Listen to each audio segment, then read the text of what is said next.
ಬಾಗಲಕೋಟೆ ಜಮಖಂಡಿ ಜೈಲು ಅಧಿಕಾರಿಗಳಿಂದ ಕರ್ತವ್ಯ ಲೋಪ ಆಗಿದೆ. ಹೊರಗಿನ ಕೆಲಸಕ್ಕೆ ವಿಚಾರಣಾಧೀನ ಕೈದಿಗಳನ್ನ ಬಳಕೆ ಮಾಡಿಕೊಂಡಿದ್ದಾರೆ ಅನ್ನುವಂಥ ಆರೋಪ ಇದು. ನಿಯಮಗಳನ್ನ ಗಾಳಿಗೆ ತೂರಿದ್ದಾರೆ ಇಲ್ಲಿ ಜೈಲಾಧಿಕಾರಿಗಳು. ಒಳಗಿನ ಕೆಲಸ ಓಕೆ, ಹೊರಗಿನ ಕೆಲಸಕ್ಕೆ ಯಾಕೆ ಕೈದಿಗಳನ್ನ ಬಳಸ್ಕೋಬೇಕಾಗಿತ್ತು? ಅದು ವಿಚಾರಣಾಧೀನ ಕೈದಿಗಳು ನೀರಿನ ಪೈಪ್ಲೈನ್ ದುರಸ್ತಿ, ಕಲ್ಲು ಮಣ್ಣು ತುಂಬಲು ಬಳಕೆ ಮಾಡಿದ್ದಾರೆ ಅನ್ನುವಂಥ ಆರೋಪ ಇದೆ. ಇದಕ್ಕಾಗಿ ಕೈದಿಗಳನ್ನ ಹೊರಗಡೆ ಕರೆ ತಂದಿದ್ದಾರಂತೆ ಜೈಲು ಅಧಿಕಾರಿಗಳು.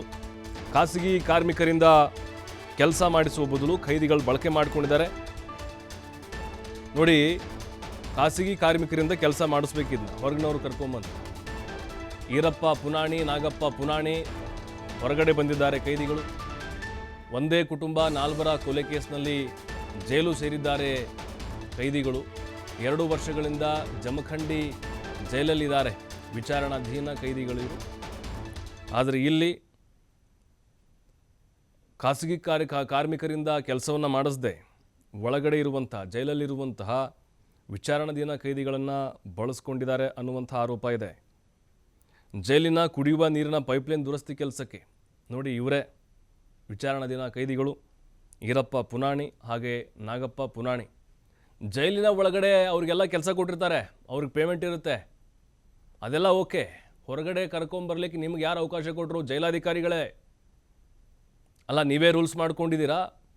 ಇತ್ತೀಚೆಗೆ ಜೈಲು ಅನ್ನೋದು ಏನಾಗ್ಬಿಟ್ಟಿದೆ ಅಂತ ಹೇಳಿದ್ರೆ ಹೇಳೋರು ಕೇಳೋರು ಇಲ್ಲದಂತೆ ಆಗ್ಬಿಟ್ಟಿದೆ. ಜೈಲಾಧಿಕಾರಿ ಆಡಿದ್ದೇ ಆಟ, ಮಾಡಿದ್ದೇ ರೂಲ್ಸು.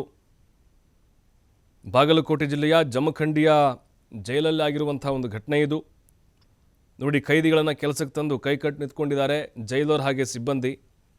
ಅವರು ಸಮ್ಮುಖದಲ್ಲೇ ಹೆದ್ದಾರಿಯಲ್ಲಿ ಓಡಾಡಿದ್ದಾರೆ ಈ ವಿಚಾರಣಾಧೀನ ಕೈದಿಗಳು.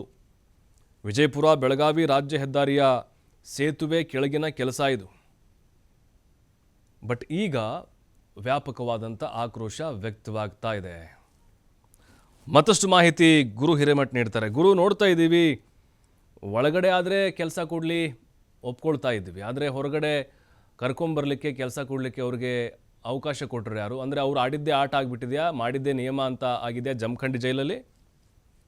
ಪ್ರಭು, ಖಂಡಿತ ಏನು ಜಮಖಂಡಿಯಲ್ಲಿ ಏನು ಕಳೆದ 2 ವರ್ಷಗಳ ಹಿಂದೆ ಆಗಿರ್ತಕ್ಕಂಥ ಘಟನೆ ಅಂತಾನೆ ಹೇಳ್ಬೇಕಾಗತ್ತೆ. ಏನು ಜಮೀನು ವಿಚಾರದಲ್ಲಿ ಸಾಕಷ್ಟು ಜಗಳ ಆಗ್ತಿತ್ತು. ಅಂತ ಸಂದರ್ಭದಲ್ಲಿ 4 ಜನರ ಒಂದು ಹತ್ಯೆಗೀಡಾಗತ್ತೆ. ಅಂತಹ ಸಂದರ್ಭದಲ್ಲಿ ಈ 4 ಜನ ಆರೋಪಿಗಳ ಜೊತೆಗೆ ಒಂದೇ ಕುಟುಂಬದವರನ್ನ ಜೈಲಲ್ಲಿ ಕೂಡ ಕೊಂಡ ಕೆಲಸ ಕೂಡ ಆಗಿತ್ತು. ಅವಾಗ ಆರೋಪ ಕೂಡ ಬಂದಿತ್ತು.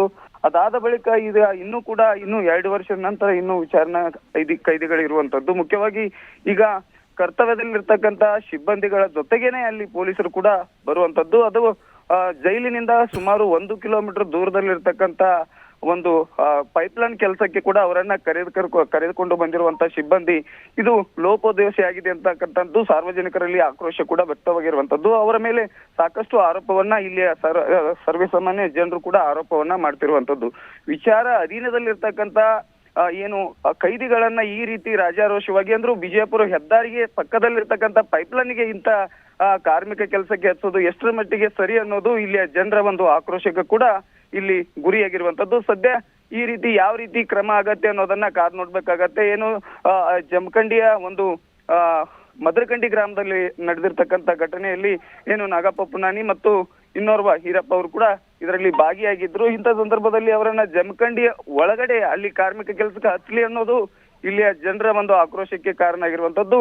ಏನು ಜೈಲಿನಿಂದ ಹೊರಗಡೆ ಯಾಕೆ ತಂದ್ರು, ಅವ್ರಿಗೆ ಏನಾದ್ರೂ ಇವರಿಗೆ ಕಾನೂನಲ್ಲಿ ಇದೆಯಾ ಅನ್ನುವಂಥದ್ದು ಒಂದ್ ಕಡೆ ಚರ್ಚೆ ಕೂಡ ಆಗ್ತಿರುವಂತದ್ದು. ಜೈಲಿನಿಂದ ಹೊರಗಡೆ ತರಕ್ಕೆ ಇವರಿಗೆ ಯಾರು ಪರ್ಮಿಷನ್ ಕೊಟ್ರು ಅನ್ನೋದು ಇಲ್ಲಿ ಜನರ ಒಂದು ಆಕ್ರೋಶಕ್ಕೆ ಕೂಡ ಕಾರಣ ಆಗಿರುವಂತದ್ದು. ಇನ್ನು ಮುಖ್ಯವಾಗಿ ಇಲ್ಲಿಯ ಅಧಿಕಾರಿಗಳು ಯಾವ ರೀತಿಯಾಗಿ ಕ್ರಮ ಆಗತ್ತೆ ಅನ್ನೋದನ್ನ ಇಲ್ಲಿಯ ಮೇಲಧಿಕಾರಿಗಳು ಯಾವ ರೀತಿ ಕ್ರಮ ಜರುಗಿಸ್ತಾರೆ, ಇದರ ಹಿಂದೆ ಏನೇ ಅಧಿಕಾರಿಗಳ ಒಂದು ಲೋಪದೋಷಿ ಆಗಿದೆ ಅನ್ನೋದನ್ನ ಇನ್ನ ಇಲ್ಲಿ ಬಾಗಲಕೋಟೆಯ SP ಅಮರನಾಥ್ ರೆಡ್ಡಿ ಅವರು ಇವತ್ತು ತಿಳಿಸಲಿದ್ದಾರೆ ಅಂತಾನೆ ಹೇಳ್ಬೇಕಾಗತ್ತೆ. ಪ್ರಭು, ಥ್ಯಾಂಕ್ ಯು ಹಿರೇಮಠ್ ತಮ್ಮೆಲ್ಲ ಮಾಹಿತಿಗಾಗಿ. ನೋಡಿ, ಈಗ ಜಮಖಂಡಿಯ ಜೈಲಿನ ಒಂದು ಕಥೆ ಇದು. ನಿರ್ಲಕ್ಷ್ಯ ಅನ್ನೋದಕ್ಕಿಂತ ನಮಗೆ ಅನುಮಾನ ಬರ್ತಾ ಇರೋದು ದುಡ್ಡೇನಾದರೂ ಹೊಡಿತಾ ಇದ್ದಾರಾ ಇವರು ಅಂತ. ಯಾಕೆಂದರೆ ಈಗ ಸಹಜವಾಗಿ ಅಲ್ಲಿ ಕಾರ್ಮಿಕರನ್ನ ಹೊರಗಡೆಯಿಂದ ಕರ್ಕೊಂಬಂದರೆ ಅವ್ರಿಗೆ ಕೂಲಿ ಕೊಡಬೇಕಾಗತ್ತಲ್ವಾ, ಅದು ಅನುದಾನ ಬರ್ತಾ ಇರುತ್ತೆ ಅವ್ರಿಗೆ ನಿರ್ವಹಣೆಗೆ ಅಂತೇಳಿ. ಅದರ ಹಣವನ್ನು ಇವರು ಹೊಡಿತಾ ಇದ್ದಾರಾ ಅಂಥೇಳಿ, ಅಂದರೆ ವಿಚಾರಣಾಧೀನ ಖೈದಿಗಳನ್ನು ಅಥವಾ ಖೈದಿಗಳನ್ನು ಬಳಸ್ಕೊಂಡು ಜೇಬಿಗಿಳಿಸ್ತಾ ಇದ್ದಾರೆ ಅನ್ನುವಂಥ ಅನುಮಾನ. ಇದ್ರ ಬಗ್ಗೆ ಎಸ್ ಪಿ ಅವರು ಮತ್ತು ಮೇಲಾಧಿಕಾರಿಗಳು, ಜೈಲಾಧಿಕಾರಿಗಳು ಗಂಭೀರವಾಗಿ ಕ್ರಮವನ್ನು ತೆಗೆದುಕೊಳ್ಬೇಕು. ಅವ್ರಿಗೆ ಗೊತ್ತಿದ್ದಾಗಿದೆಯೋ ಯಾಕಂತಿದ್ರೆ ಸುಮ್ಮನೆ ಕೈದಿಗಳನ್ನು ಅಥವಾ ವಿಚಾರಣಾಧೀನ ಕೈದಿಗಳನ್ನು ಹೊರಗಡೆ ಕರೆತರೋ ಹಾಗಿಲ್ಲ ನಿಯಮದ ಪ್ರಕಾರ.